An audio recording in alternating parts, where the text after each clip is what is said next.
Hello friends, welcome back to my channel. Today I will be discussing about Sri Aurobindo's poem The Tiger and the Deer. Sri Aurobindo is one of the supreme masters in Indian English literature. He is not only a poet but also a philosopher, short story writer and dramatist. His poems can be collectively divided into two broad groups. One is the poetry of action and the other is the poetry of meditation. Savitri is an epic poem which marks the culmination of his poetic career. Born as Aurobindo Ghosh, Sri Aurobindo was an Indian nationalist, philosopher, yogi, guru, and poet. Aurobindo studied for the Indian Civil Service at King's College, Cambridge, England. After returning to India, he took up various civil service works under the Maharaja of the princely state of Baroda and began to involve himself in politics. He joined the Indian movement for independence from British rule for a while, became one of its influential leaders. He was imprisoned by the British for writing articles against British rule in India. During his stay in the jail, he had mystical and spiritual experiences, after which he moved to Pondicherry, leaving politics for spiritual work. The central theme of his vision was the evolution of human life into a divine life.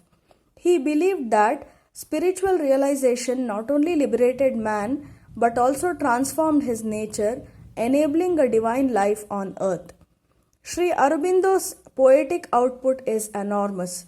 His span of creativity covers a period from 1980, when he was in England, to 1950, when he died in Pondicherry. He tried his hand at a number of poetic forms and always with consummate success. He wrote lyrics, sonnets, narrative poems, epics, poetic plays, besides numerous translations and adaptations.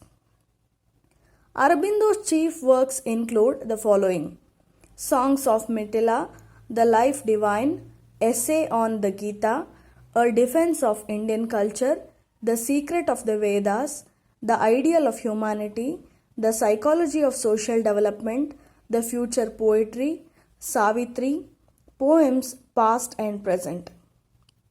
Aurobindo's poem, The Tiger and the Deer, is a short didactic poem that he wrote in the year 1930 and then revised in the year 1942. It is a contrast between good and evil, innocence and experience, and life and death. Let me read the poem for you. The Tiger and the Deer. Brilliant, crouching, slouching, what crept through the green heart of the forest, gleaming eyes and mighty chest and soft, soundless paws of grandeur and murder? The wind slipped through the leaves as if afraid lest its voice and the noise of its steps perturb the pitiless splendor.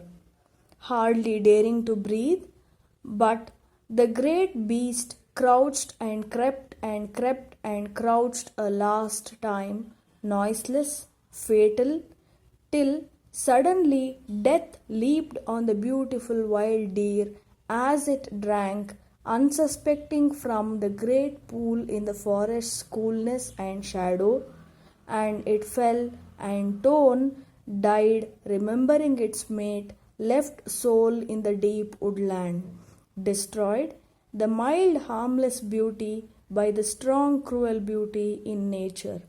But a day may yet come when the tiger crouches and leaps no more in the dangerous heart of the forest, as the mammoth shakes no more the plains of Asia. Still then shall the beautiful wild deer drink from the coolness of great pools in the leaves' shadow. The mighty perish in their might, the slain survive the slayer. Here are a few meanings for selected words from the poem. Generally, people are afraid of the tiger. They hate it because it is rough and dangerous. In the poem, the world of the tiger stands for death, darkness, and arrogance. The poem begins with a description of the tiger. The tiger crouches and slouches brilliantly through the green forest. It has gleaming eyes, mighty chest, and soft, soundless paws. The innocent deer drinks water from the great pool in the forest. The deer in the poem suggests innocence, softness, and love. It is unaware of the tiger's plan of attack. The tiger crouches slowly to attack the deer. The fierce tiger has leaped up over the deer and torn it to pieces. The deer died pathetically thinking about its mate. The poet closes the poem with a note of optimism. He says that, in spite of the various blows of death and darkness, life is a thing to be enjoyed. Sufferings are not eternal. He teaches the lesson that those who harm others will be destroyed like the mammoth. The mammoth shook the plains of Asia once upon a time, but it is extinct now. Since the tiger kills and harms other animals, the same fate of mammoth would come to it.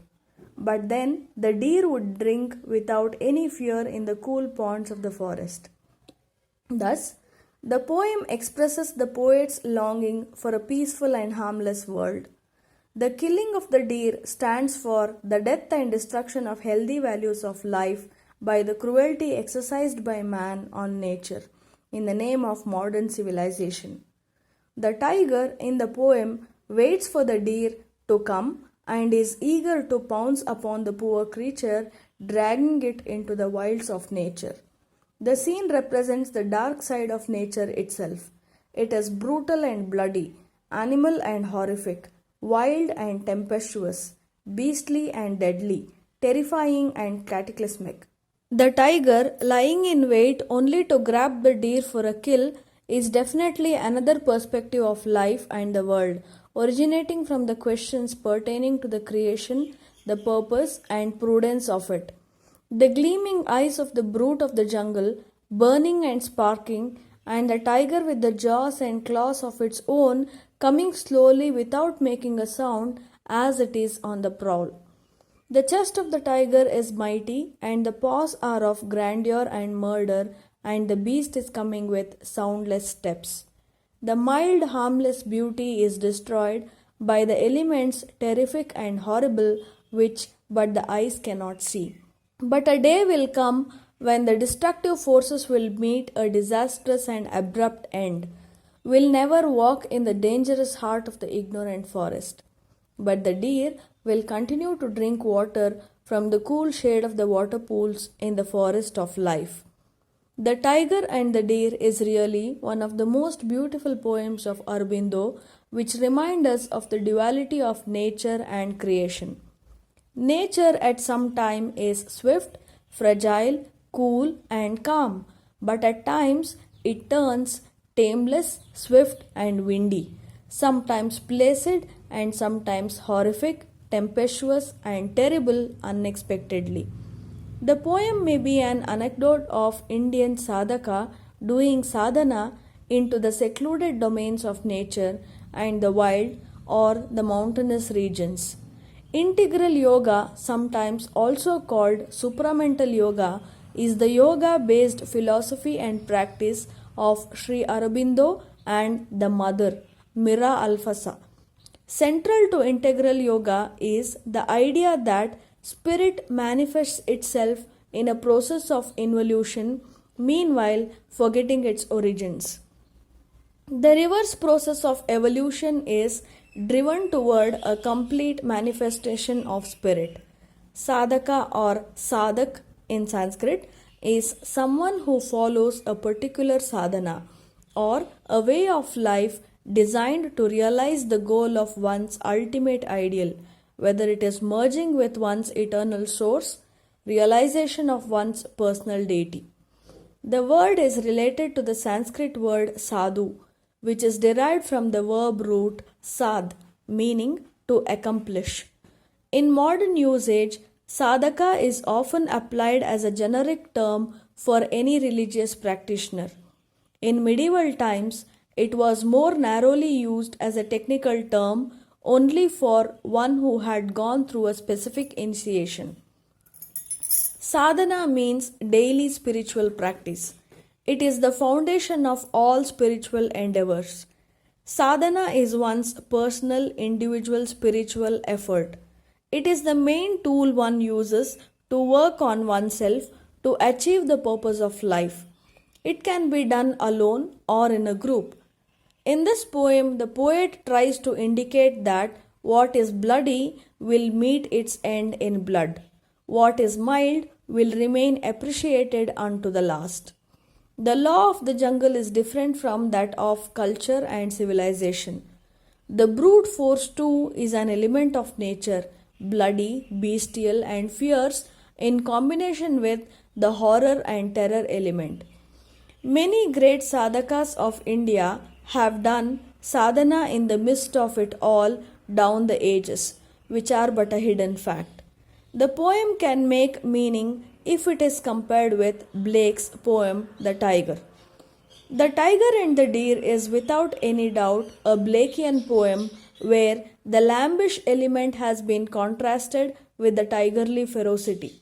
The mighty will perish in their might, and the slain will survive the slayer. The mighty perish in their might. This statement metaphorically means that the violent and mighty people can inflict distress and pain upon others, but their cruel sway will not last long. And the harmless and pious people will survive then, as the violence and might of the mighty people will make the mighty people themselves perish. The mighty and violence will not prolong for long, and a time will come to enable the gentle and the disciplined survive happily. This statement reveals the fact that the mighty have to perish in their might. It is an eye-opener to the dictatorial, violent, and haughty men. There are many instances where the meek and the weak have to give in to the powerful bodies and then wait for their turn to arrive. At any point of time, one should not threaten the weak so as to make one's progress easy. Thank you.